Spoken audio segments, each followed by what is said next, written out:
Concentrate. Pati mga pare.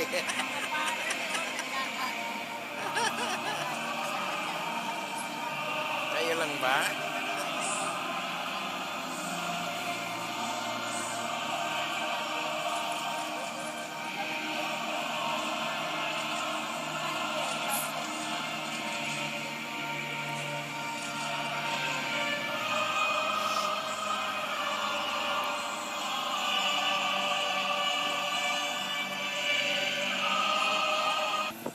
Seminaries.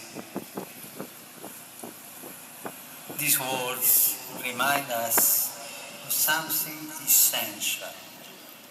All pastoral ministry is born of love. All pastoral ministry is born of love. All consecrated life is a sign of Christ's reconciling love.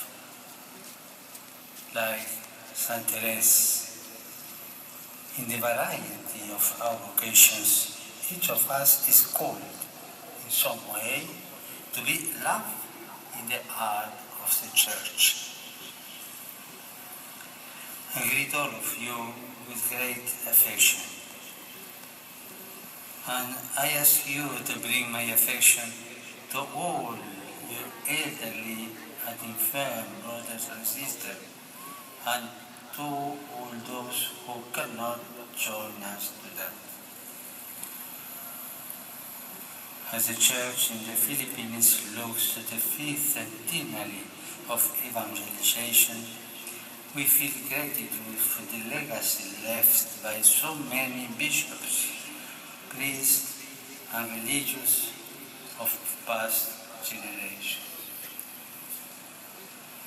They left not only to preach the gospel and build up the church in this country, but also to forge a society inspired by the gospel message of charity, forgiveness, and solidarity in the service of common good.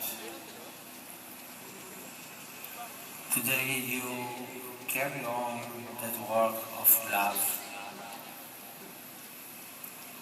Like them, they are called to build bridges to pasture Greece folk and to prepare a fresh path for the gospel in Asia at the dawn of a new age. The love of Christ impels us.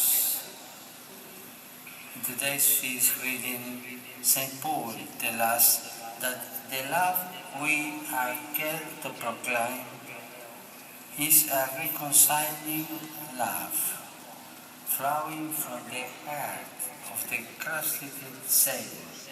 We are called to be ambassadors for Christ. Ours is a ministry of reconciliation. We proclaim the good news of good infinite love, mercy, and compassion. We proclaim the joy of the gospel. For the gospel is a promise of God's grace, which alone can bring wholeness and healing to our broken world. It can inspire the building of a tried, just, and redeemed social order.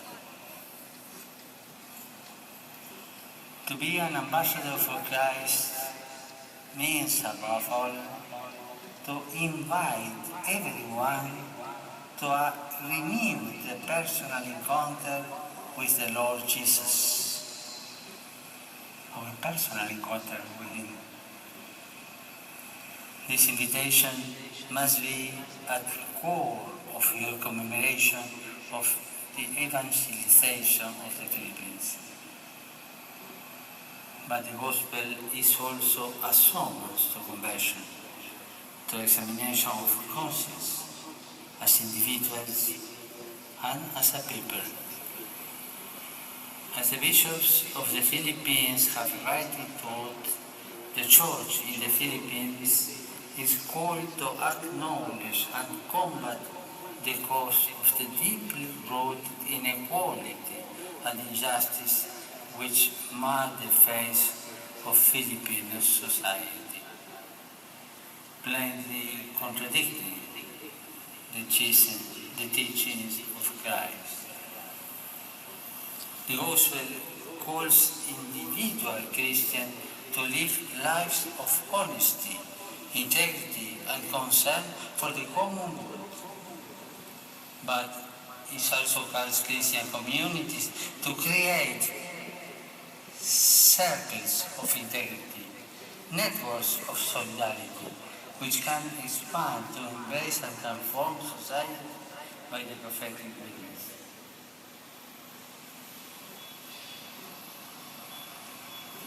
The poor. The poor at the center of the gospel are at the heart of the world.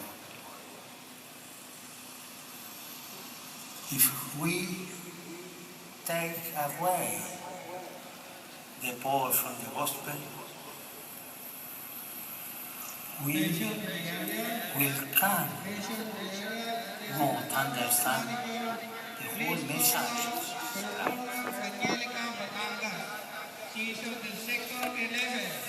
As ambassadors of Christ, we bishops, priests, and religious ought to be the first to welcome His reconciling grace into our hearts. St. Paul makes clear what it means. It means rejecting worldly perspectives and seeing all things anew in the light of Christ. It means being the first to examine our conscience, to acknowledge our failings and sins, and to embrace the path of constant conversion, everyday conversion.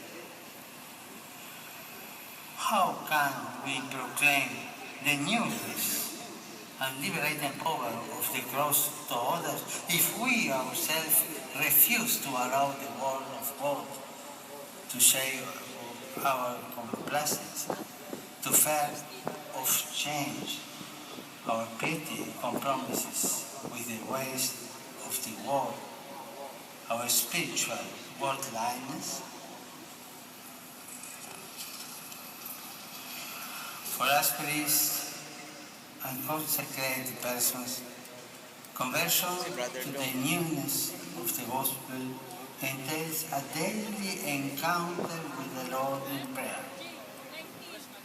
The saints teach us that